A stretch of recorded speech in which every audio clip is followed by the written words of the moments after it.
لوگوں، اپنے پروردگار کی عبادت کرو جس نے تم کو اور تم سے پہلے لوگوں کو پیدا کیا تاکہ تم اس کے عذاب سے بچو، جس نے تمہارے لیے زمین کو بچھونا اور آسمان کو چھت بنایا اور آسمان سے مے برسا کر تمہارے کھانے کے لیے انواع و اقسام کے میوے پیدا کیے، بس کسی کو اللہ کا ہمسر نہ بناؤ، اور تم جانتے تو ہو۔ اور اگر تم کو اس کتاب میں جو ہم نے اپنے بندے پر نازل فرمائی ہے کچھ شک ہو تو اسی طرح کی ایک صورت تم بھی بنا لاؤ، اور اللہ کے سوا جو تمہارے مددگار ہوں ان کو بھی بلا لو اگر تم سچے ہو۔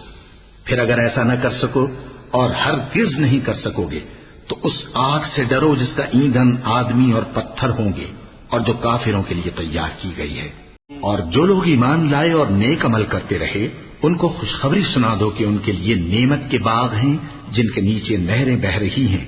جب انہیں ان میں سے کسی قسم کا میوہ کھانے کو دیا جائے گا تو کہیں گے یہ تو وہی ہے جو ہم کو پہلے دیا گیا تھا، اور ان کو ایک دوسرے کے ہم شکل میوے دیے جائیں گے، اور وہاں ان کے لیے پاک بیویاں ہوں گی اور وہ بہشتوں میں ہمیشہ رہیں گے۔